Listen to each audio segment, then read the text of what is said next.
Assalamualaikum warahmatullahi wabarakatuh.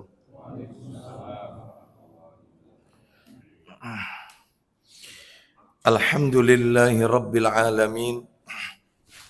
Wassalatu wassalamu ala nabiyyina Muhammadin sallallahu alaihi wasallam.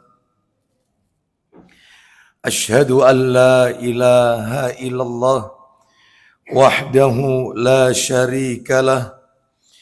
وأشهد أن محمدا عبده ورسوله يا أيها الذين آمنوا اتقوا الله حق تقاته ولا تموتن إلا وأنتم مسلمون أما بعد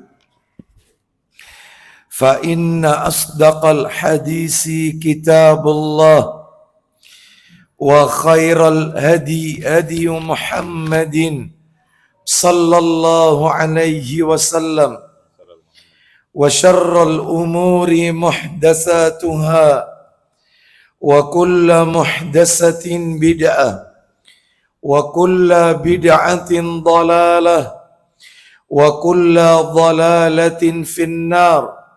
إخوان وأخواتي في الله, bapak-bapak, ibu-ibu, kaum muslimin dan muslimah, jamaah majelis taklim Masjid Pondok Mutiara yang semoga dimuliakan oleh Allah Subhanahu wa taala. Puji dan syukur kita panjatkan kepada Allah Tabaraka wa taala atas segala karunia nikmat yang telah Allah berikan kepada kita. Dan di antara bentuk kenikmatan-kenikmatan yang Allah karuniakan kepada kita dan kita rasakan pada sore hari ini, Allah Subhanahu wa taala kembali mempertemukan kita di salah satu rumah Allah dari sekian banyak rumah-rumah Allah yang ada di muka bumi ini, yaitu Masjid Pondok Mutiara, dalam rangka talabul ilmi, menuntut ilmu. Semoga duduknya kita di majelis ini tercatat di sisi Allah sebagai pemberat timbangan amal kebajikan kita kelak di yaumil mizan. Bapak ibu kaum muslimin dan muslimah rahimani wa rahimakumullah, tidak memperpanjang muqaddimah, sore hari ini kita akan melanjutkan materi kita. Kita masih berbicara kitab yang ditulis oleh Syekh Abdurrahman bin Nasir As-Sa'di rahimahullah, yaitu kitab yang sudah diterjemahkan ke dalam bahasa Indonesia, mendulang faedah dari kalimat nubuah. Menurut catatan saya, kita masih berada di hadis nomor 15. Kita masih berada di hadis yang ke-15. Hadis yang diriwayatkan oleh Abu Dawud. Hadis riwayat Abu Dawud nomornya 4842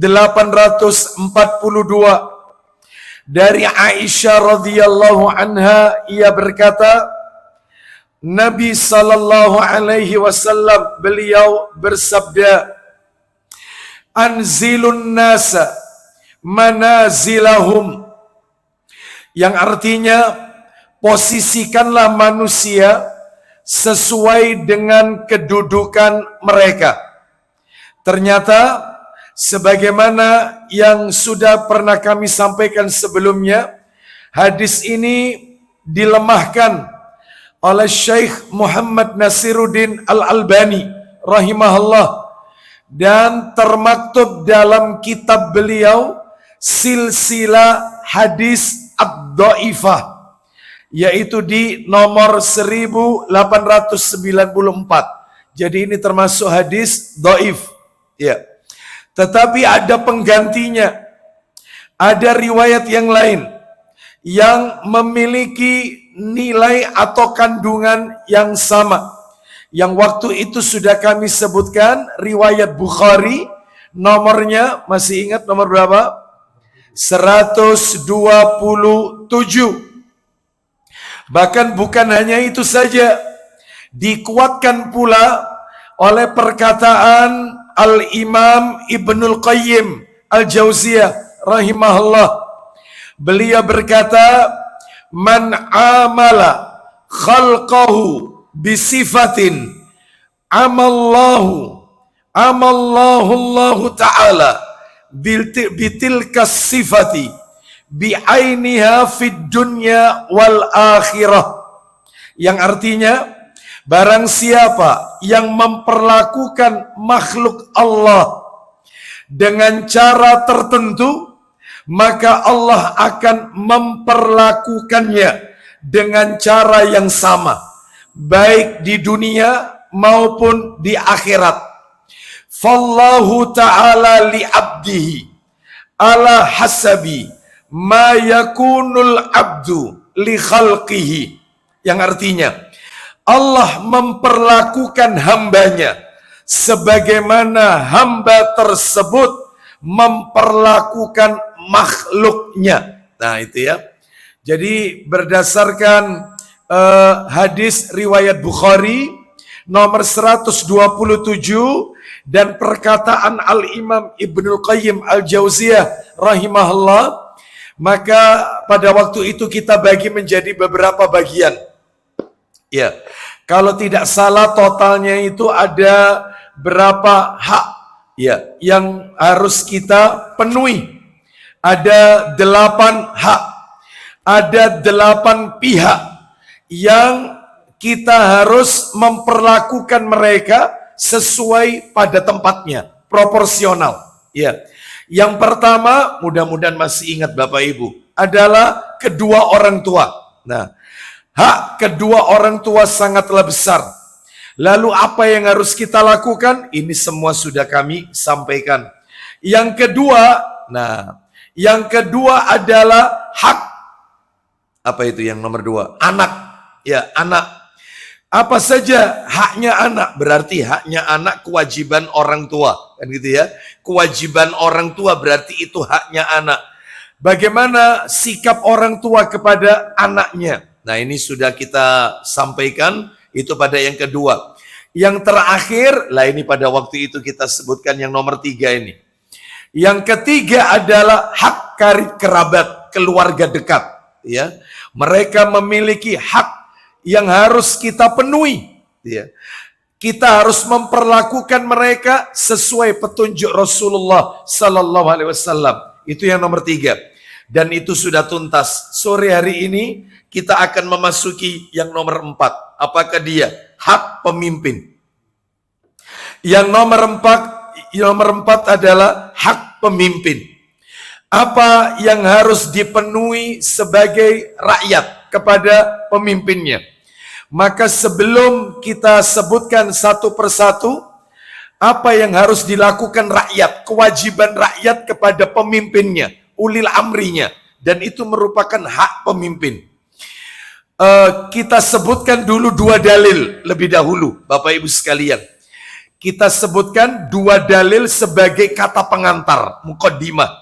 Coba dibuka dalil yang pertama, riwayat Muslim, dalam Sahih Muslim. Nomor hadisnya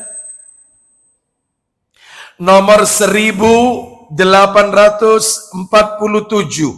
Kita dengarkan Sahih Muslim nomor 1847. Atasnya 3435 ya.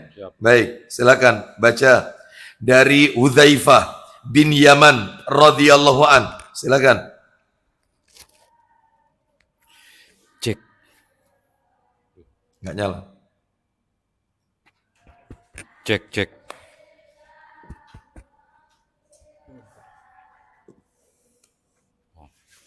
Silakan. Baca. Dari sahabat Hudzaifah bin Yaman radhiyallahu an berkata, Ya. saya bertanya, wahai Rasulullah, Ya. Dahulu saya berada dalam kejahatan. Lalu, Kemudian Allah menurunkan kebaikan agama Islam kepada kami. lalu, Apakah setelah kebaikan ini timbul lagi kejahatan? apakah setelah kebaikan akan muncul keburukan, kejahatan? Lanjut. Beliau menjawab, Iya. ya. Saya bertanya lagi, apakah setelah kejahatan tersebut akan timbul lagi kebaikan?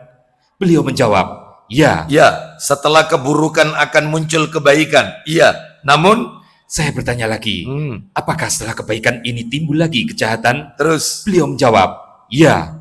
Aku bertanya, bagaimanakah hal itu? Beliau menjawab, setelahku nanti akan ada pemimpin yang Nah, seperti itu ya.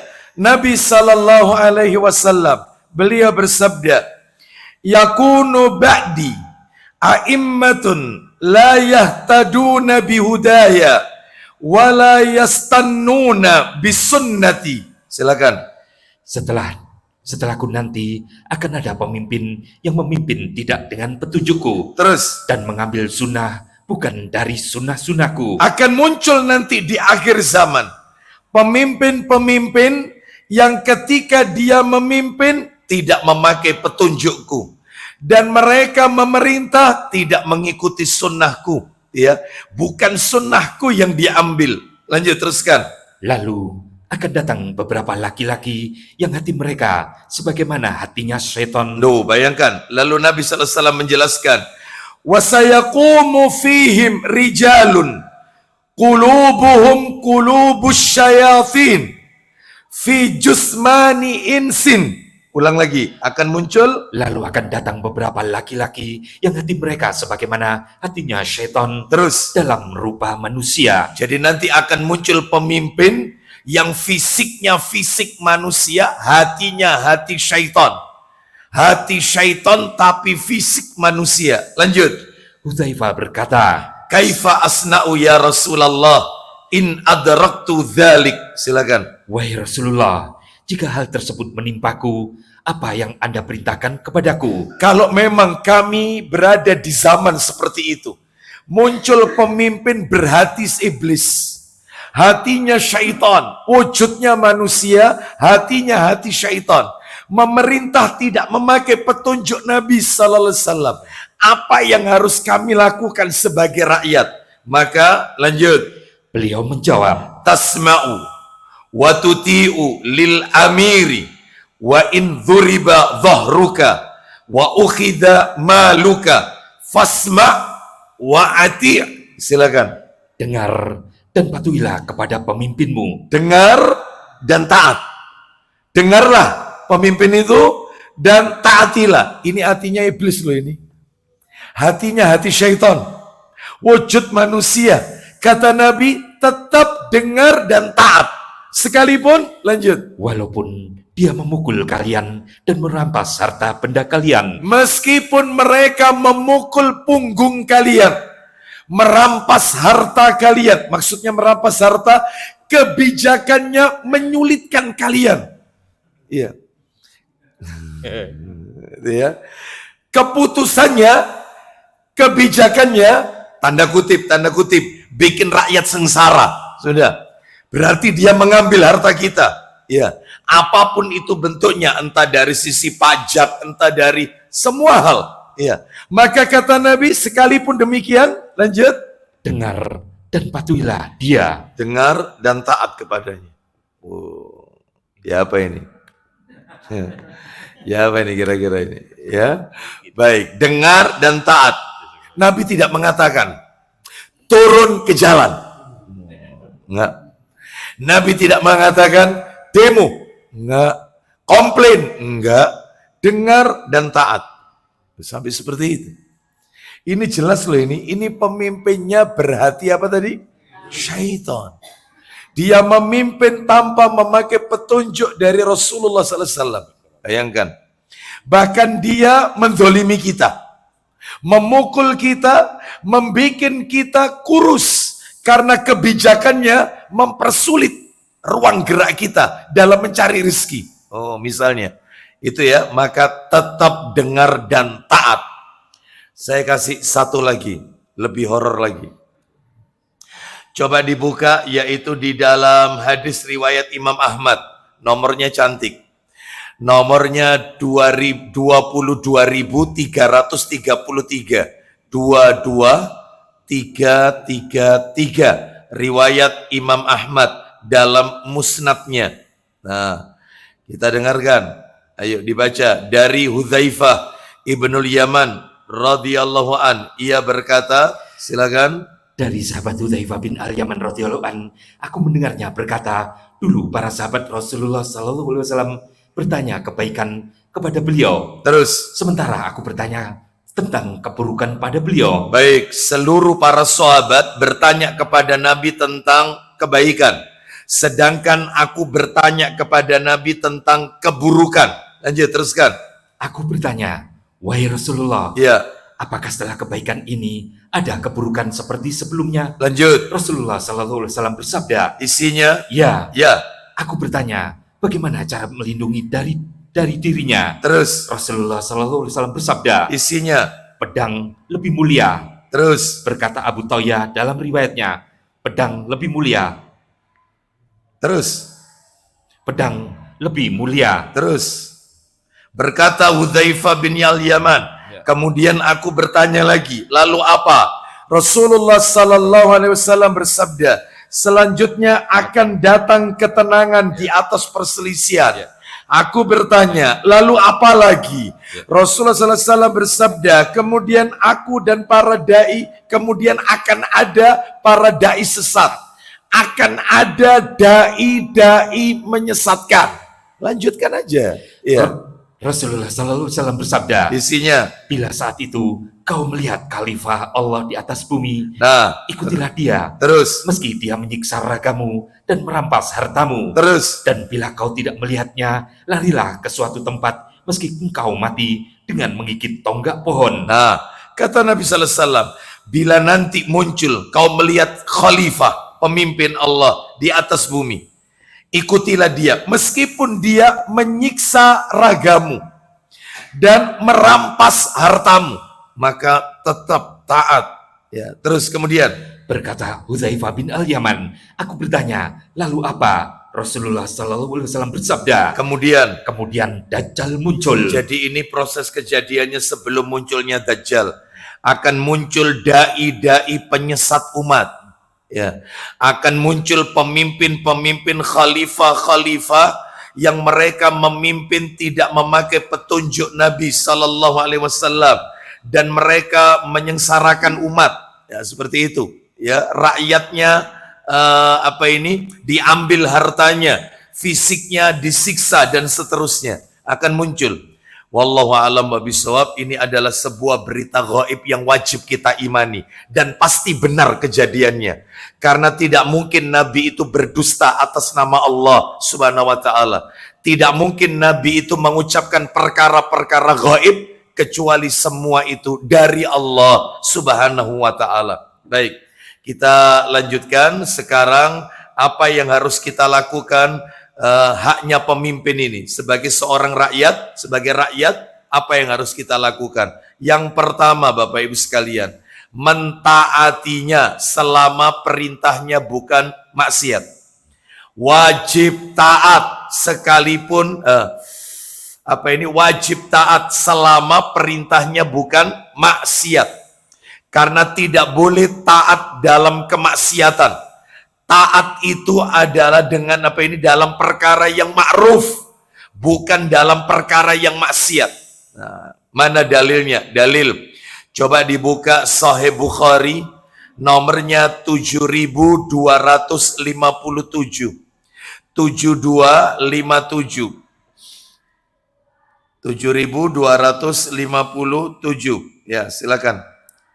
Dari Abu Abdurrahman dari Ali radhiyallahu an, bahwa Nabi sallallahu alaihi wasallam pernah mengutus sepasukan dan mengangkat seseorang sebagai amir mereka. Baik, Nabi mengutus satu pasukan, lalu Nabi mengutus satu orang sebagai pemimpin pasukan itu. Jadi boleh dikatakan amirus safar, pemimpin dalam safar itu, pemimpin dalam perang itu, Nabi mengangkat. Lanjut teruskan. Amir tersebut kemudian menyalakan api dan memberi perintah. Ternyata pemimpin ini, pemimpin pasukan ini menyalakan api semacam api unggun gitu. Lalu dia perintahkan kepada anak buahnya, masuklah kalian ke dalam api ini. Ini pemimpin loh nih. Nah, terus lanjut, silakan. Masuklah kalian ke api ini. Lanjut. Sebagian mereka ingin memasukinya Dan sebagian lain berkata, bukankah kita sendiri ingin melarikan diri dari api neraka? baik, bukankah kita sendiri harus lari dari api neraka? Kenapa kita justru masuk ke api dunia ini? Wong api neraka kita hindari, jangan sampai masuk. Lah kok kita malah diperintah untuk masuk ke api dunia ini? Ya enggak lah, yang lain sudah pengen masuk karena pemimpin yang menyuruh. Lanjut, teruskan. Akhirnya mereka laporkan kasus tersebut kepada Nabi Shallallahu Alaihi Wasallam. Lalu apa yang terjadi? Dan beliau bersabda kepada mereka yang ingin memasukinya. Lalu kemudian, kalau mereka memasukinya, andai kata mereka masuk, lanjut. niscaya mereka tetap dalam api itu hingga kiamat tiba. Niscaya mereka akan ada di dalam api itu sampai hari kiamat. Lanjut. Dan beliau berkata kepada sebagian yang lain, sama sekali tidak ada ketaatan dalam kemaksiatan. La ta'ata fi maksiatin, innama ta'atu fil ma'ruf. Silakan. Sama sekali tidak ada ketaatan dalam kemaksiatan. Terus, ketaatan itu hanya dalam kebaikan. Taat itu kalau perintahnya baik. Kalau perintahnya itu tidak baik, tidak wajib ditaati. Nah, ya. Baik, jadi sikap rakyat kepada pemimpin yang pertama mentaatinya selama bukan diperintahkan untuk maksiat. Nomor dua, tidak boleh mempopulerkan keburukan penguasa. Nggak boleh. Keburukan penguasa tidak boleh dipopulerkan, tidak boleh disampaikan di depan publik, ya, di atas mimbar, ya. Sebab ada khotib itu naik mimbar khutbah Jumat isinya mengkritik kebijakan ulil amri.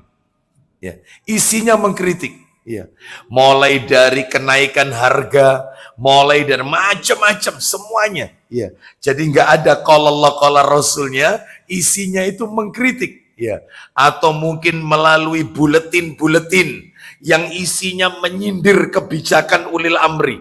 Nggak boleh, nggak boleh. Ya, termasuk desas-desus di kalangan para akhwat. Ya, kalau sudah kumpul yang dibicarakan, ya opo ini ki Lombok larang ini opo terusan. Ya, iki karepe ya opo sih Pak Presiden ini. Oh, ya. Desas-desusnya, gosipnya itu membicarakan, seperti itu. Ya, hati-hati loh, nggak boleh. Sampai pada tingkat membicarakan aib, nggak boleh. Ya, padahal belum tentu pemimpin itu melakukan aib tersebut dengan tuduhan-tuduhan dan seterusnya. Ya, karena yang melakukan ini bukan hanya masyarakat awam, bahkan mereka seorang profesor pun bisa, yaitu mencela ulil amri. Banyak nggak yang kayak gini? Banyak. Ini lagi rame soalnya. Ya. Lagi hangat-hangatnya. Ya, seperti itu. Ya, nggak boleh. Ya, tuduhan tanpa bukti. Ya, hanya berdasarkan informasi AI. Ya, nggak boleh, nggak boleh. Tolong kehormatannya dijaga. Apalagi dia seorang Muslim, pemimpin kita, Muslim loh. Ya, urusan Muslimnya seperti apa? Urusannya sama Allah. Yang jelas beliau seorang Muslim, nggak boleh dihujat. Ya, aibnya tidak boleh dipopulerkan. Mana dalilnya? Hadis riwayat Ahmad, nomornya 14.000, ya. 14792 14.792. Silakan baca. Silakan. 14.000 dari Hisham bin Hakim. Dari Hisham bin Hakim meninggikan suaranya kepadanya. Sebentar. Berarti bukan itu. Dari Shuraih bin Ubaid al-Hadrami. Dan yang lainnya berkata, Iyad bin Ghanim mencambuk orang darinya ketika ditaklukkan. Orang daria ketika ditaklukkan. Terus Hisham bin Hakim meninggikan suaranya kepadanya untuk menegur sehingga Iyad marah. Terus Iyad radhiyallahu an tinggal beberapa hari. Lalu Hisham bin Hakim mendatanginya, memberikan alasan. Terus, Hisham berkata kepada Iyad, tidaklah kau mendengar Nabi SAW bersabda. lah kita dengarkan isi sabdanya. Man arada an yansaha li sultanin bi amrin fala yubdi lahu ala niyatan. Silakan. Orang yang paling keras siksanya, Langsung aja bawahnya. Barang siapa? barang siapa yang hendak menasihati penguasa dengan suatu perkara. Ulang lagi. Barang siapa? Barang siapa yang hendak menasihati penguasa dengan suatu perkara. Barang siapa yang ingin menasihati penguasa atas suatu perkara, maka bagaimana caranya rakyat menasihati penguasa? Silakan. Maka jangan dilakukan dengan terang-terangan. Nggak boleh. Terang-terangan nggak boleh. Ya. Di demo dan seterusnya turun ke jalan. Ya. Nggak boleh seperti ini. Lalu kemudian lanjut. Caranya gimana? Tapi gandenglah tangannya dan menyepilah berdua. Baik, gandeng pegang tangannya dan menyepilah. Yaitu langsung sampaikan empat mata, tidak di depan orang banyak. Ya, seperti itu. Ya, gimana caranya Ustaz? Ya, baik, kita akan punya wakil. Ya, kita akan punya wakil. Ya, sampaikan itu kepada wakil rakyat untuk disampaikan kepada pemimpin. Ya, lah cara menyampaikannya tidak perlu turun ke jalan karena ini cara-cara khawarij. Ya, sebagaimana saya pernah menyampaikan masalah ini beberapa waktu yang lalu di masjid yang sama, Pondok Mutiara, tentang khawarij. Salah satu daripada ciri yang kental pada kelompok khawarij ini adalah mereka suka mengkritisi kebijakan pemerintah ulil amri. Bahkan tidak segan-segan mengkafirkan pemerintah yang tidak berhukum dengan hukum Islam. Lah kalau sudah ulil amrinya kafir, maka mereka pun mengkafirkan aparaturnya. Jadi semuanya, polisi, TNI, semuanya dikafirkan. Sehingga berarti kalau semuanya kafir, ini negara bukan negara Islam. Sehingga jangan kaget kalau aksi mereka pengeboman di mana-mana. Inilah cara khawarij. Ahlus sunnati wal jamaah tidak melakukan yang seperti ini. Ya. Jadi berbeda. Ahlus sunnati wal jamaah adalah caranya menasihatinya di tempat yang sepi, empat mata, dan tidak dipopulerkan di publik. Ya, wallahu a'lam wa bishawab. Minimal kita doakan. Doakan kebaikan untuk pemimpin kita. Ana mau tanya, hari Jumat ini doa mustajab loh. Terutama ba'da asar sampai menjelang matahari terbenam. Ya waktu-waktunya seperti sekarang ini. Sudahkah panjenengan mendoakan pemimpin kita, Pak Prabowo? Sudah? Ya, kita sisipkan tadi setelah sholat asar, setelah kita zikir pagi, zikir petang, ya kita sisipkan doa untuk beliau kebaikan, ya. Maka doakan ulil amri kita. Ya, baik, kita lanjutkan. Munculnya kalau memang kebijakan ulil amri itu dirasa zalim, munculnya pemimpin yang zalim itu karena rakyat yang zalim juga. Jadi pemimpin itu cerminannya rakyat. Kalau rakyatnya melakukan kezaliman, Allah akan tunjukkan, Allah akan angkat di rakyat tersebut, negeri itu, pemimpin yang zalim juga. Tapi kalau rakyatnya soleh, soleha, rakyatnya semua mentauhidkan Allah, rakyatnya semua mengenal sunnah, rakyatnya ahli ibadah, bukan ahli bid'ah, maka Allah berikan pemimpin yang soleh di negeri itu. Ya. Jadi pemimpin itu cerminannya rakyat. Lah ini sekarang tidak, ya. Lawang rakyatnya sendiri juga melakukan kezaliman, ya. Baik, kita lanjutkan. Mana dalilnya kalau pemimpin itu cerminannya rakyat? Ada dalam Al-Qur'an. Ada. Ya, kalau misalnya rakyatnya itu soleh, rakyatnya itu baik, maka Allah akan berikan pemimpin yang baik pada negeri itu. Coba dibuka dalam Al-Quranul Karim, suratnya surat nomor 6, Al-An'am. Coba. Suratnya surat nomor 6, Al-An'am. Ya. Ayatnya 129. 129. Ya, Al-An'am 129. Kita dengarkan Allah Ta'ala berfirman, Al-An'am 129. Kita dengarkan murotalnya. Allah berfirman. Dan demikianlah kami jadikan sebagian orang-orang zalim berteman dengan sesamanya sesuai dengan apa yang mereka kerjakan. Baik, itu arti yang benar itu adalah arti yang benar. Wa kadzalika nuwalli ba'dadh dhalimina ba'dha bima kanu yaksibun. Dan demikianlah kami jadikan sebagian orang yang zalim menjadi pemimpin bagi sebagian yang lain disebabkan apa yang telah mereka usahakan. Nah, itu ya. Baik. Sekarang yang nomor 3. Jadi tadi tidak boleh mempopulerkan keburukan pemimpin. Nomor 3, mendoakan kebaikan. Mendoakan kebaikan untuk pemimpin. Ya. Bagaimana doanya? Ya, doanya sesuai dengan yang kita pahami saja. Dalam bahasa Indonesia boleh, ya. Atau di dalam kalau kita paham dalam bahasa Arab, ya memakai bahasa Arab, itu ya, boleh. Intinya adalah doa-doa kebaikan untuk pemimpin kita. Baik. Itu nomor 3. Yang nomor 4, sabar. Nah, sebagai rakyat harus sabar. Ya. Jadi kalau terjadi apapun di masyarakat kita, harga-harga pada naik, dolar tidak menurun, malah semakin meroket, ya, bahan bakar naik dan seterusnya, sabar. Rezekimu tidak diatur oleh undang-undang, rezekimu diatur oleh Allah Subhanahu wa taala. Nah, seperti itu ya. Baik, mana dalilnya? Ayo dibuka Sahih Muslim, nomornya 1849. 1849 riwayat Muslim. Ya, silakan.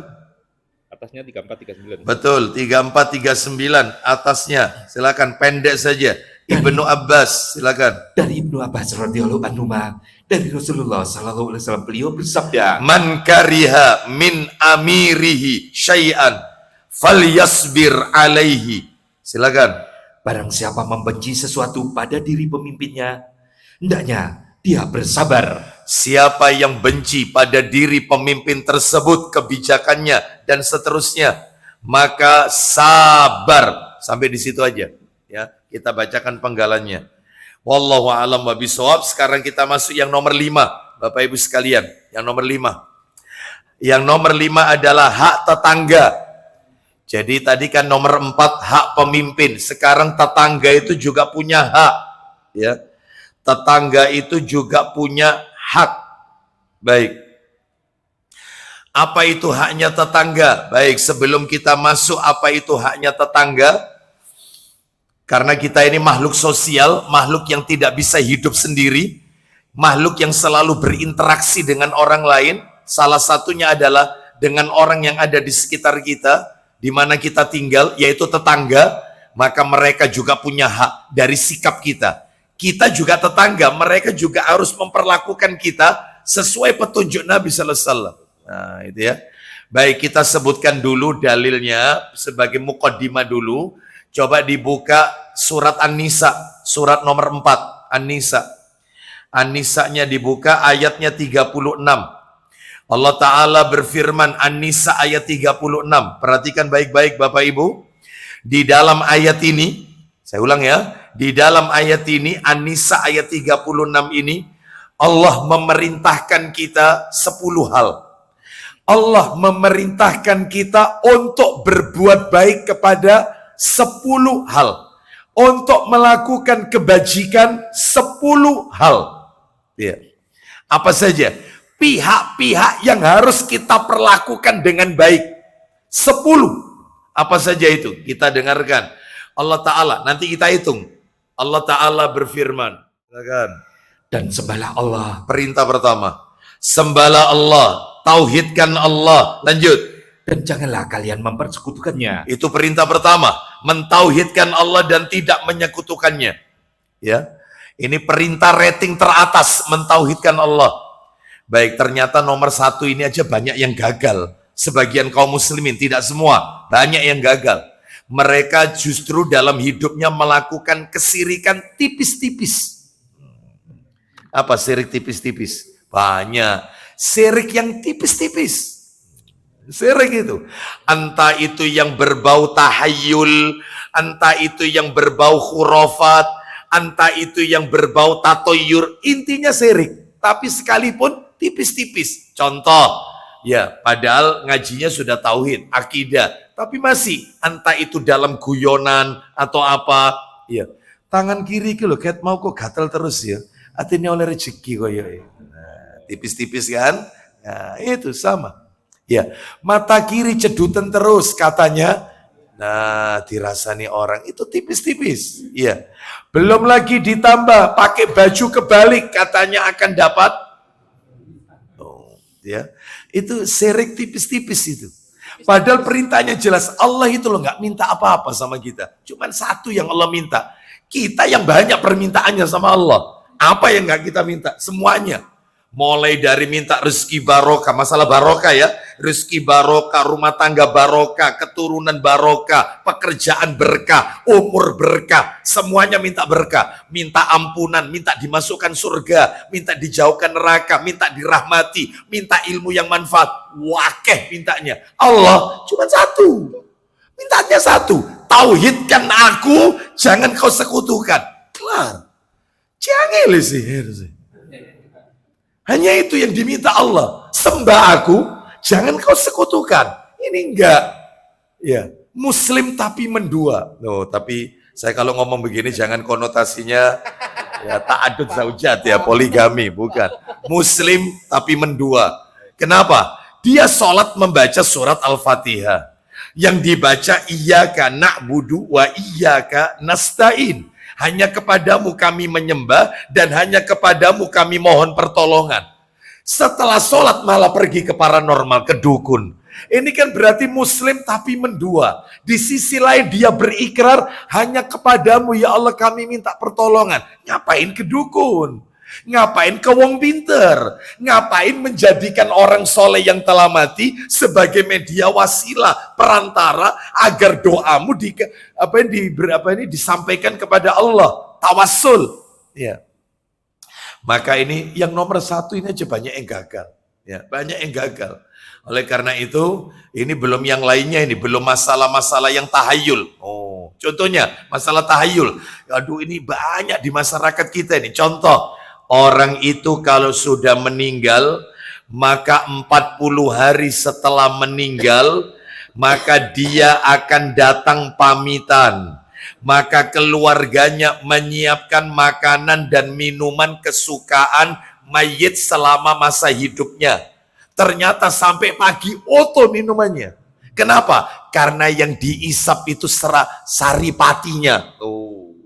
Ya, buktinya ketika diminum katanya rasane bedo, ya jelas bedo. Gawene maghrib diombe subuh. Kena angin. Ya, katanya saripatinya sudah disesep sama mayit, sudah jenazahnya. Ini tahayul yang kayak gini ini. Lu sih ada yang kayak gini ini. Banyak ya. Katanya mentauhidkan Allah. Loh itu ya. Nabrak kucing pertanda sial. Banyak sekali. Sehingga kalau ndak pengen sial kendaraannya disiram pakai air kembang. Wong dia sendiri lo gak tahu atus. Heran saya. Lah kok kendaraannya pakai air kembang. Gitu loh. Iya. Baik, jadi nomor 1 perintah, nomor 2 perintahnya. Ayo, nomor 2. Dan berbuat baiklah kepada kedua orang tua. Loh, bayangkan itu setelah Bapak Ibu nggak usah kaget. Semua ayat dalam Al-Quran itu antara kita disuruh beribadah kepada Allah, itu gandengan ayatnya mesti berbakti kepada kedua orang tua. Wa'budullaha wa la tusyriku bi syai'an wa bil walidaini ihsana. Selalu gandengannya birrul walidain, selalu. Sampai-sampai Nabi juga pernah bersabda, ridallah fi ridal walid. Lu bayangkan, wa sukhtullah fi sukhtil walid. Keridhaan Allah bergantung pada keridhaan orang tua, murka Allah bergantung pada murka orang tua. Selalu beriringan. Sama dengan ayat sholat dan zakat. Mesti gandengan. Gak pernah dipisah. Wa aqimus sholat wa atuz zakah. Mesti gandengan. Seperti itulah ayat tentang perintah mentauhidkan Allah dan birrul walidain. Mesti gak pernah dipisah. Dijadikan satu. Cek nanti di surat 17 Al-Isra ayat 23. Dicek lagi tadi barusan An-Nisa ayat 36. Bahkan di surat Al-An'am itu juga ada. Kalau nggak salah ayat 151. Semuanya gandengan. Gandengan. Baik, lanjut. Selain birrul walidain, ya nomor 2 sudah banyak yang gagal ini. Banyak. Bentak orang tua. Oh, gagal. Padahal perintah nomor 2 itu. Ya, seperti itu. Bahkan juga bakhil dengan orang tua dan seterusnya. Banyak sekali ya, banyak sekali contoh-contohnya. Terus yang nomor 3 perintahnya, silakan. Berbuat baik kepada karib kerabat. Karib kerabat, ini sudah kita bahas pada bulan yang lalu. Sikap kita kepada karib kerabat seperti apa? Dulukan mereka. Mereka harus diprioritaskan daripada yang bukan kerabat. Dalam hal pemberian, terus perhatian, mereka lebih dikedepankan. Kan banyak orang itu kalau sama orang lain, loyal, ya, loyal, tetapi dengan keluarga bakhil, pelit. Nah, itu ya. Itu nomor 3. Nomor 4 suruh berbuat baik kepada siapa? Pihak keempat. Silakan. Berbuat baiklah kepada anak-anak yatim. Anak yatim itu pun yang didahulukan anak yatim yang dari keluarga, bukan mereka yang ada di panti-panti. Ya, anak yatim yang dari keluarga dulu. Terus yang nomor 5, silakan. Berbuat baik kepada orang-orang miskin. Orang-orang miskin dari keluarga dulu, baru kemudian selain mereka. Orang miskin. Terus yang nomor 6. Berbuat baik kepada tetangga dekat. Stop, tetangga dekat. Yang nomor 7. Berbuat baik kepada tetangga yang jauh. Nah, ada tetangga dekat, ada tetangga jauh. Apa itu Ustadz? Ada yang mengatakan tetangga itu adalah mereka yang tinggal dekat dengan kita. Jadi kategori tetangga itu 40 rumah di samping kanan kita, 40 rumah samping kiri kita, 40 rumah depan rumah kita, dan 40 rumah di belakang rumah kita. Itulah tetangga. Maaf, ini pendapat yang keliru. Dan ini hadisnya dhaif. Wis kadung dicatat tapi ibu-ibu. Ikut naik perumahan. Iya. Ikut naik perumahan. Itu kalau di desa gak bisa diterapkan. Lawang di desa ini satu rumah sampingnya pematang sawah. Setelah pematang sawah barongan. Nanti dapat berapa meter nemu satu rumah lagi. Lah kalau 40 rumah samping kanan, wih berapa kilo? Iya. Lah terus yang benar itu tetangga itu gimana? Nah ini ayatnya. Ada tetangga dekat, ada tetangga jauh. Tetangga dekat itu apa? Tetangga dekat itu di dalam tafsir Ibnu Katsir disebutkan tetangga yang beragama Islam. Kalau kita tinggal di sebuah perumahan, satu klaster misalnya muslimnya cuma 5 kakak, yang lain non-muslim, mohon maaf Chinese misalnya, sedangkan ada saudara kita beda klaster, jauh tempatnya, banyak muslimnya, yaitu tetangga dekat. Berarti kalau tetangga jauh, mereka yang non-Islam, iya, non-Muslim, orang-orang kafir. Sekalipun rumahnya nempel temboknya sama tembok kita, samping persis. Bahkan mungkin depan rumah kita buka pintu, kelihatan pintu rumah orang itu. Tetapi non-Muslim, tetangga jauh. Tetangga, itu maksudnya kenapa dibedakan? Dalam hal pemberian, dalam hal perhatian, maka yang didulukan tetangga yang dekat sebelum tetangga yang jauh. Jadi kalau kita memiliki sesuatu, ternyata samping rumah ini Nasrani, maka mana yang kita dulukan? Ada Muslim tapi jauh beda RT, maka yang jauh itu tetangga dekat meskipun adomai. Didulukan. Baru kemudian tetangga jauh yang tinggalnya itu dekat dengan kita. Tapi dia masuk kategori tetangga jauh. Jadi itu aja membedakannya. Jadi Muslim sama non-Muslim. Itu maksudnya. Lanjut, teruskan. Itu ada rinciannya tersendiri ya. Teruskan. Terus siapa lagi? Yang nomor berapa berarti sekarang? 8. Berbuat baik kepada siapa? Berbuat baik kepada teman sejawat. Besti. Teman sejawat, teman akrab. Teman akrab. Berbuat baik. Ya, teman sejawat, bestie. Sampai-sampai ditulis profil WA-nya itu bestie until jannah. Masya Allah. Ya, teman sampai ke surga. Tapi sayang, ternyata koncoe gak taklim. Dia ini melo gak taklim. Kadang-kadang kalau mau taklim, telepon dulu sama sohibul bednya. Mbak, koncoku teko. Ini ibu-ibu biasanya soalnya. Bapak-bapak kau nasi kayak gini gak ada. Iya, gak ada kan? Ada. Ya, kecuali musuh sama takmirnya, biasanya gitu. Nah, ini dia telepon, Mbak, koncoku teko. Ya, gak teko. Oh, ya wis ngono aku gak taklim. Namanya bestie until jannah itu kalau temannya itu nggak datang, ya dia tetap datang. Ini malah nggak datang. Wong sampai dress code-nya itu loh sama kadang-kadang. Dress code nih. Ya, satu coklat, satunya coklat. Nah, gitu ya. Baik. Karena beli bajunya bareng soalnya. Iya. Baik, kita lanjutkan ya. Bisa jadi pengurus yatim, panti asuhan, bisa jadi ya. Kan harus seragam. Itu yang nomor 9. Nomor 9. 10 Berbuat baik kepada 8. Ini berarti sekarang 9. Silakan. berbuat baik kepada Ibnu Sabil. Ibnu Sabil, orang yang kehabisan bekal. Termasuk jamaah kita yang saat ini berangkat menunaikan ibadah haji, itu apabila perbekalan mereka habis atau mungkin harta mereka hilang, diucuri oleh jamaah haji yang lain, sehingga dia nggak punya perbekalan apa-apa, maka boleh panjenengan memberi zakat kepada orang seperti ini. Karena salah satu dari 8 golongan yang berhak menerima zakat itu Ibnu Sabil. Ya ini, orang yang kehabisan bekal dalam perjalanannya. Baik, terus lanjut.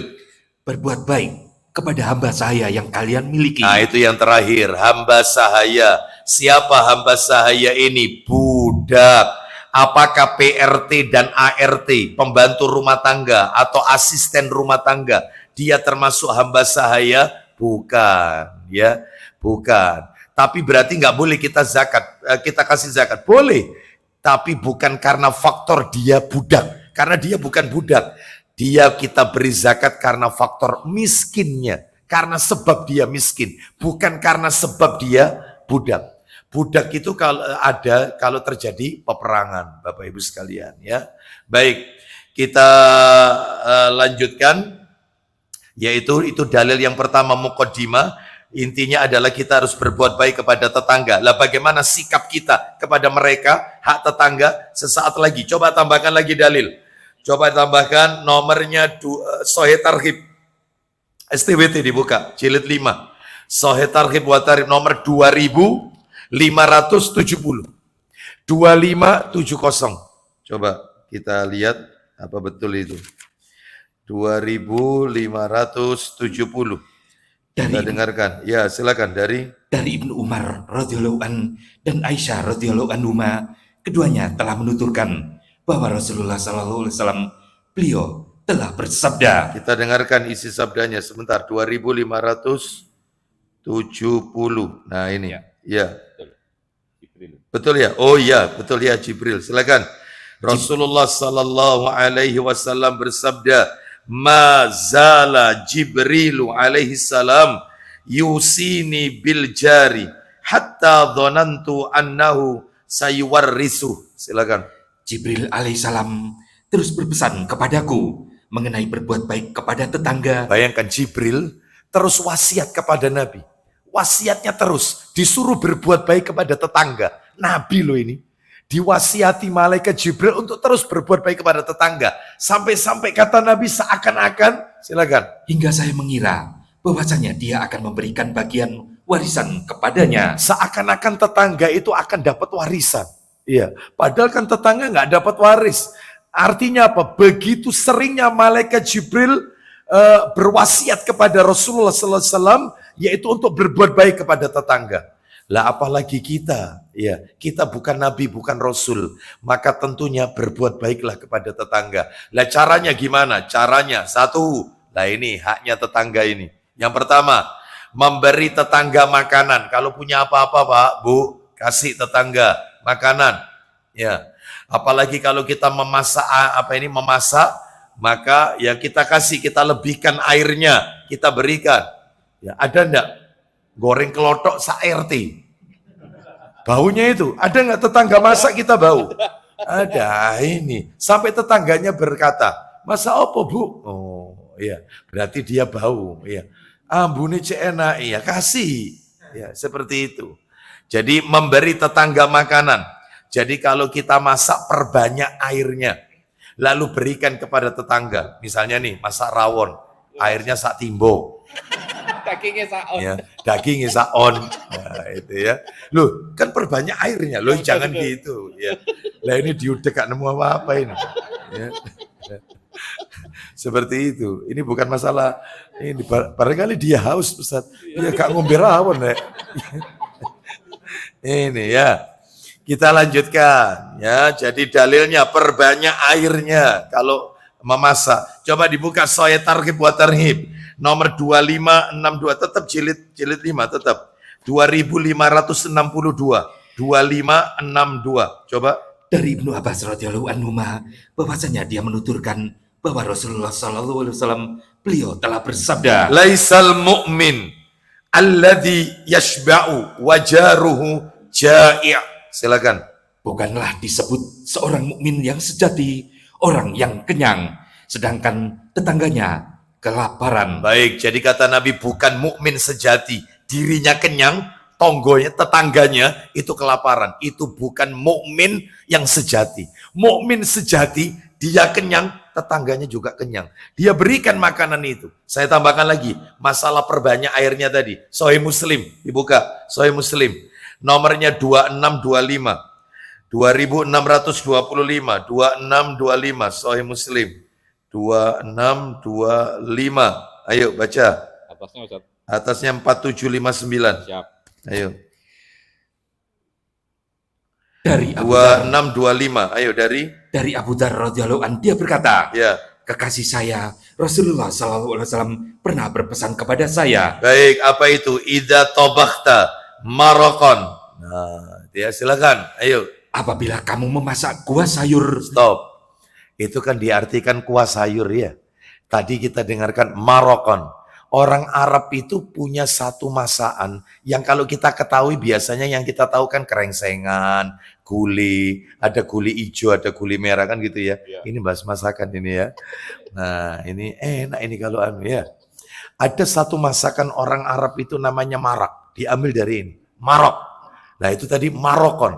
Bapak Ibu tahu masakan marak ini mirip seperti kikil. Mirip seperti kikil, tapi dia lebih encer, rasanya nggak kayak kikil, ya. Dan itu yang dimasukkan ke dalam kuah itu kepala kambing, itu yang masuk.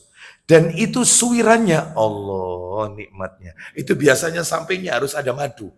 Jadi kepala kambing itu yang setengah matang itu masuk di suiran itu daging-dagingnya melekat, dicos pakai madu. Ya salam. Top. Ya. Zen itu ya, seperti itu. Sayang istri satu, ya. Sayang. Ya. Ini masakan luar biasa ini. Marak, ya. Antum cari di mana saja kalau sudah nyebut marak, kepala kambing yang masuk. Seperti itu ya. Baik, kita lanjutkan. Insya Allah nanti dicoba ya, insya Allah ya. Nah, insya Allah. Baik, kita lanjut. Silakan, ayo baca. Silakan. apabila kamu memasak kuah kepala kambing, maka perbanyaklah airnya. Nah ya kan, perbanyak airnya. Kenapa? Lalu lihatlah jumlah keluarga tetanggamu, Nuh, lihatlah jumlah keluarga tetanggamu. Terus, dan berikanlah sebagian kepadanya mereka dengan baik. nah berikan kepada mereka sebagian dari makanan itu ya. Baik, itu nomor yang yang pertama. Nomor 2, hak tetangga. Nomor 2, tidak boleh merusak kehormatan dan mencuri barang tetangga. Tidak boleh. Tidak boleh merusak kehormatan dan mencuri barang tetangga. Haram. Dosanya bandingannya 1:10, kata Nabi. Jadi orang yang mencuri barang tetangga, itu dosanya 10 kali lipat. Jadi kata Nabi begini, orang yang mencuri 10 rumah, merampok 10 rumah yang bukan tetangganya, itu masih lebih baik, masih lebih ringan daripada mencuri rumah tetangganya, satu rumah tetangganya. Berarti kan 1:10. Termasuk maaf, orang yang berzina dengan 10 wanita, kata Nabi. Maaf ya, maaf. Nanti kita dengarkan hadisnya seperti itu soalnya. Orang yang berzina dengan 10 wanita yang bukan tetangganya, itu dosanya masih lebih ringan. Padahal zina, dosa besar, tapi masih lebih ringan daripada dia berzina dengan istri tetangganya. Nah, apalagi sekarang ada istilah rumput tetangga Lebih hijau. lebih hijau daripada rumput halaman rumah sendiri. Nggak boleh. Makanya Pak, kalau bertetangga, sudahlah kegiatan-kegiatan yang sifatnya ikhtilat, campur baur, dihindari. Ya, nanti Bapak Ibu hari Ahad senam bareng. Waduh. Ini penyakit yang kayak gini nih. Ya, belum halal bihalal campur baur. Ya, itu belum nanti goes bareng. Ya. Itu suami istri, belum lagi kalau sudah Sabtu malam Minggu, katanya malam panjang seperti besok, ada sebagian perumahan-perumahan itu bapak ibu bakar-bakar ikan sampai tengah malam. Ya nanti ini penyebab lirik-lirian itu ya dari sini. Iya. Tibakno bojone wong iku ayu tibakno. Iya. Iya, tibakno bojone wong iku ganteng ya tibakno. Iya, seperti itu. Urup mari lah, ini kan repot. Ini gak boleh. Tukar ngawur ini ya. Gak boleh Bapak Ibu sekalian. Jangan campur baur. Sudah sendiri. Jangan. Seperti itu ya. Jadi kalau mau olahraga, di rumah bisa. Treadmill kan bisa toh. Ya. Daripada kita jalan-jalan ikhtilat. Jalan-jalan suri. Ya. Kita lanjutkan, mana itu dalilnya? Tidak boleh merusak kehormatan dan mencuri barang tetangga. Sahih Targhib wa Tarhib. Jilid 5 tetap 2549. 2549. Coba. 2549. Nah, dari Mikdad bin Al-Aswad radhiyallahu an. Dari Mikdad bin Al-Aswad radhiyallahu an, dia berkata, Ya. Rasulullah sallallahu alaihi wasallam telah bersabda kepada para sahabatnya. Baik, apa kata Nabi? Mata quluna fiz zina. Silakan. Apa yang kalian katakan tentang zina? Menurut kalian zina itu bagaimana? Kata Nabi. Lalu apa jawaban para sahabat? Mereka menjawab, Haram. Haramahullahu wa rasuluhu. Silakan. mereka menjawab, haram. Haram terus. Telah diharamkan oleh Allah dan Rasulnya. Fahuwa haramun ila yaumil qiyamah. Silakan. Maka dia haram hingga hari kiamat. Nah, Nabi kan tanya, menurut kalian zina itu bagaimana? Sahabat menjawab haram. Diharamkan sampai hari kiamat. Yang mengharamkannya Allah dan Rasulnya sallallahu alaihi wasallam. Lanjut. Dia menuturkan. Ya. Kemudian Rasulullah sallallahu alaihi wasallam bersabda. Nah ini poinnya. Silakan. Sungguh, seseorang berzina dengan 10 wanita, dosanya lebih ringan atasnya daripada dia berzina dengan seorang perempuan yang menjadi tetangganya. Nah itu. Dia berzina 10 wanita yang bukan tetangganya, itu masih dosanya lebih ringan daripada berzina dengan istri tetangga. Terus kemudian, lanjut. Beliau bersabda, Bagaimana tentang mencuri? Silakan. apa yang kalian katakan tentang pencurian? Ya, bagaimana? Apa kata para sahabat? Mereka menjawab, Ya, dia telah diharamkan oleh Allah dan Rasulnya, dan haram sampai? maka dia haram sampai hari kiamat. Terus. Beliau bersabda, La an yasriqar rajulu min asyrati abyatin aisaru alaihi min an yasriqa min jari. Silakan. sungguh seseorang mencuri dari 10 rumah, dosanya lebih ringan atasnya daripada dia mencuri dari rumah tetangganya. Nah, seperti itu. Ada tetangga itu yang kena penyakit klepto, suka ngambil barang tetangganya. Itu ada, hati-hati, jangan ya. Ini karena dampaknya dosanya besar ya. Baik, itu yang nomor 2, hak tetangga tidak boleh dirusak kehormatannya, nggak boleh. Rumah tangganya nggak boleh dirusak, haram. Dan tidak boleh mencuri barang tetangga. Ya. Yang nomor 3, tidak boleh menyakiti tetangga dengan lisan dan perbuatannya, nggak boleh. Tidak boleh menyakiti tetangga dengan lisan dan perbuatannya. Sebab ada tetangga itu kehadiran dia di situ membuat tetangga yang lain itu resah. Nggak suka. Bahkan kalau dia nggak ada, kalau Idul Fitri kan libur, ya mudik, senengnya setengah mati. Alhamdulillah penyakitnya gak ono penyakit. Ada yang seperti itu, senang. berarti dia tidak disukai kehadiran dia di masyarakat itu. Lah ini dalam hal ini hati-hati ya, jangan sampai mengganggu tetangga kita banyak, baik dengan lisan, gosip, atau misalnya apapun itu, atau perbuatan kita. Contoh dalam hal perbuatan, saya beberapa kali dilapori, ya Ustadz, bagaimana hukumnya orang yang memelihara banyak kucing, yang kucingnya ganggu tetangganya. Nanti kalau buang kotoran bukan di rumahnya sendiri, tetapi rumah tetangga, sehingga menimbulkan bau tidak sedap. Ya, dan tetangga itu pada rasan-rasan. Ya Pak Ustadz. Nah, yang seperti ini juga harus disikapi dengan baik ya. Maka seyogyanya dia tidak mengganggu tetangganya. Ya. Mana dalilnya? Ayo dibuka Sahih Targhib wa Tarhib. Nomornya 2550. 2550 dari Abu Hurairah. Silakan. Dari Abu Hurairah radhiyallahu an bahwa Rasulullah sallallahu alaihi wasallam beliau telah bersabda, Wallahi la yu'min. Wallahi la yu'min. Wallahi la yu'min. Silakan. demi Allah tidak beriman. Sampai 3 kali Nabi mengatakannya. Lanjut. Demi Allah tidak beriman. Demi Allah dia bukan orang beriman. Terakhir, Demi Allah dia bukan orang beriman. loh bayangkan sampai seperti itu. Siapa itu? Qila man ya Rasulullah. Beliau ditanya, siapakah dirinya wahai Rasulullah? Siapa orang yang kau sebut demi Allah dia bukan orang beriman? Sampai 3 kali. Lalu Nabi SAW menjawab, Alladzi la ya'manu jaruhu bawa'iqah. Silakan. Beliau menjawab, Ya, yaitu orang yang tetangganya tidak aman dari bawa'iqahnya. yaitu kejahatannya. Nggak aman dari kejahatannya. Nah, itu ya. Baik, saya tambahkan satu lagi. 2560. Coba dibuka. 2560. 2560 dari Abu Hurairah radhiyallahu an.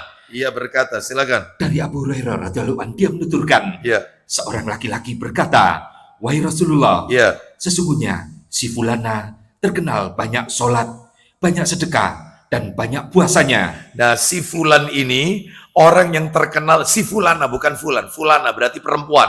Si fulana ini terkenal banyak sholat, banyak puasa, rajin sodako, berarti ibadahnya banyak. Akan tetapi, lanjut. Akan tetapi dia selalu menyakiti tetangga dengan lisannya. Tuh, ya kan? Dia suka menyakiti tetangganya dengan lisannya. Teruskan, kemudian, Beliau bersabda, ya. dia berada di neraka. Nah, dia berada di neraka. Rajin sholat, rajin puasa, rajin sodako. Ternyata dia tidak mendapatkan tiket masuk ke surga. Kenapa? Karena cacat hablum minanasnya. Kan ada Bapak Ibu sekalian, orang itu soleh secara ritual, tapi tidak soleh secara sosial. Vertikalnya bagus, hablum minallahnya bagus. Bagus, tapi horizontalnya jelek. Yang kayak gini tetap nggak bisa masuk surga. Anda pikir gampang masalah hablum minanas ini? Bayangkan, penting ini. Karena ada orang itu hatam Quran bolak-balik, 5 waktu di masjid, ya ibadahnya Masya Allah, tapi dengan orang ada cacat. Nah ini nggak boleh. Terus sebaliknya, ayo berikutnya. Dia berkata, Ya, wahai Rasulullah, wahai Rasulullah. sesungguhnya si fulana terkenal sedikit puasa dan sedikit sedekahnya. Nah ini ada yang nomor 2, si fulana, perempuan lagi. Yang dia terkenal, sholatnya dikit, maksudnya dikit, hanya melakukan yang wajib-wajib saja. Jadi kayak qobliyah, ba'diyah, duha, tahajud, witir. Nggak pernah. Hanya yang wajib, sedikit ibadahnya, sholatnya. Termasuk puasanya cuma Ramadan. Sedangkan yang lain Senin, Kamis, Ayamul Bid. Enggak.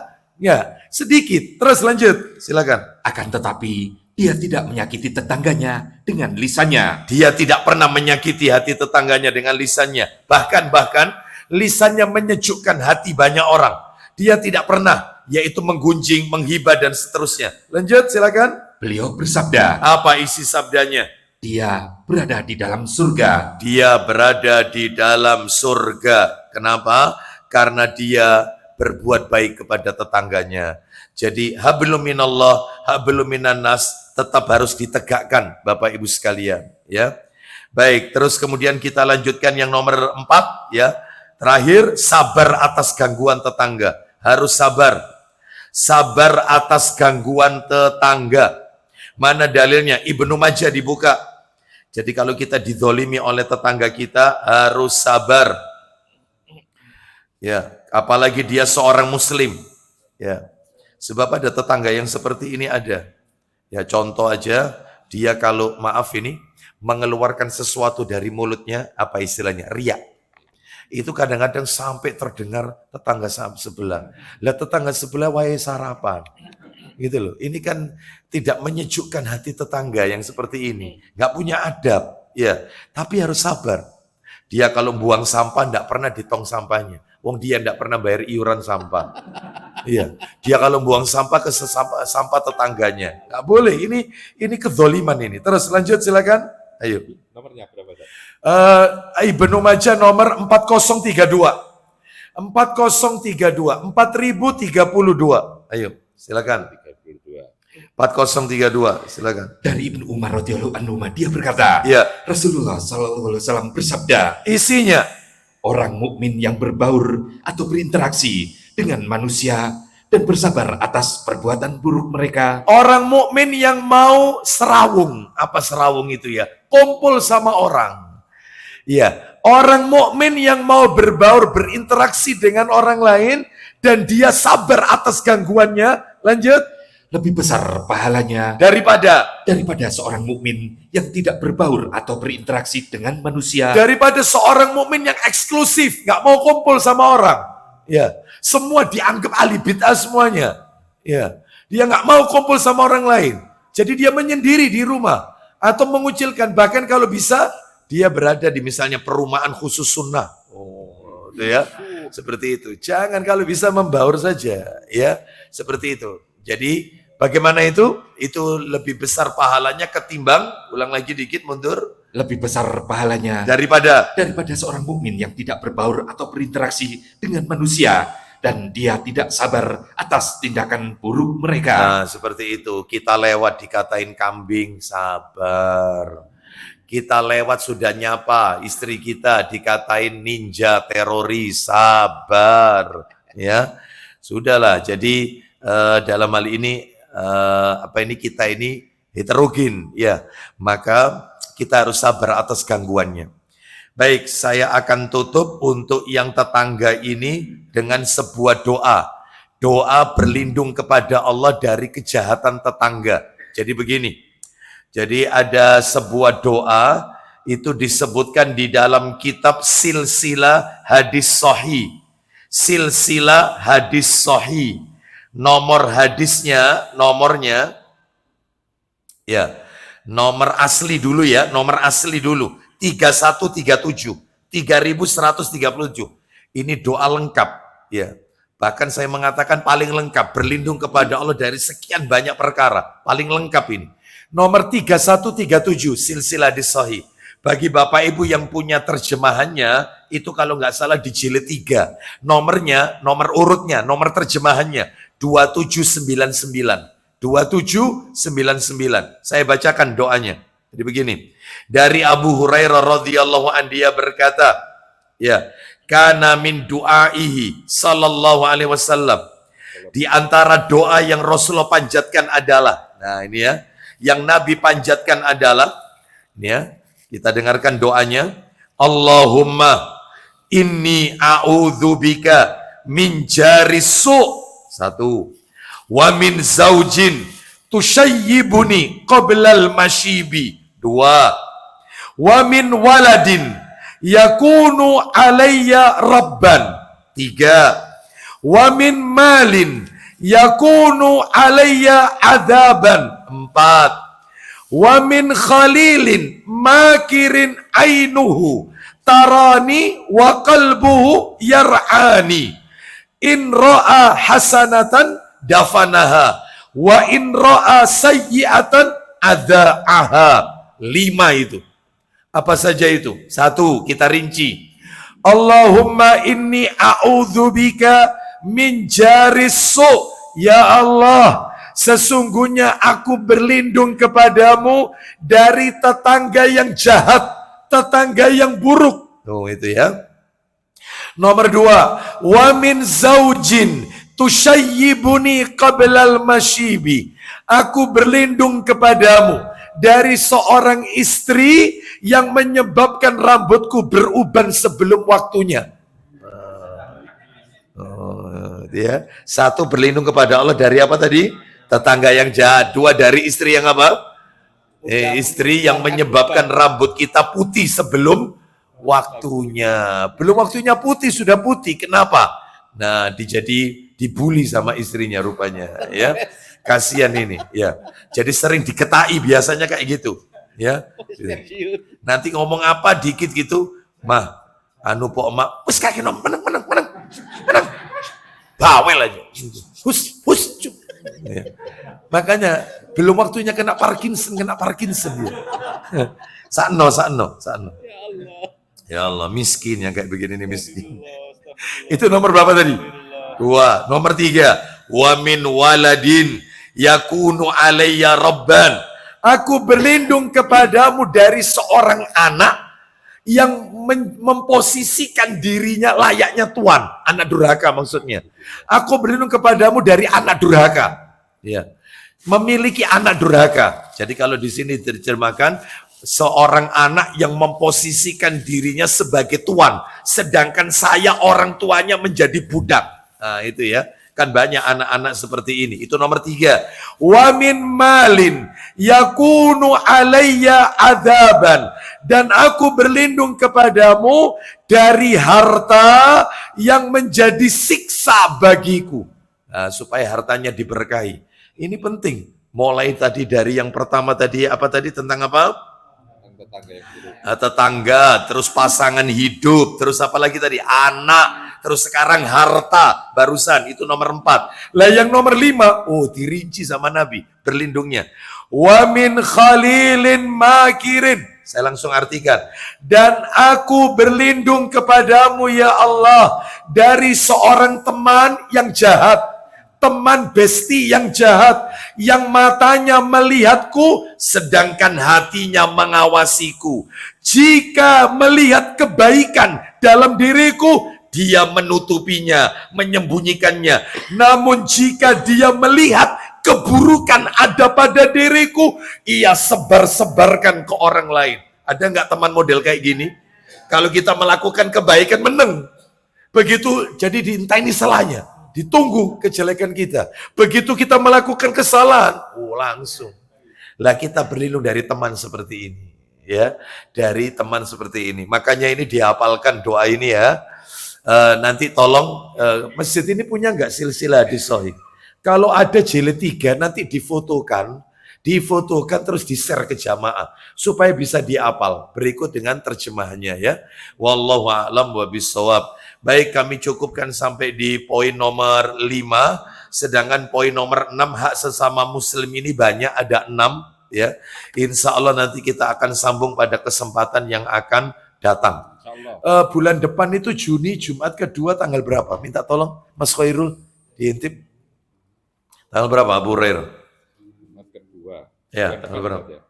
Jumat kedua bulan depan, tanggal 12. 2 bulan, 4 bulan, 6. Bulan ya, Juni tanggal 12 hari Jumat. 12 Juni ya. 12 Juni. Baik, insya Allah. Baik, kalau begitu kita akan sambung pada kesempatan-kesempatan yang akan datang. Kita akhiri, semoga Allah SWT memberikan kepada kita ilmu yang bermanfaat. Amin.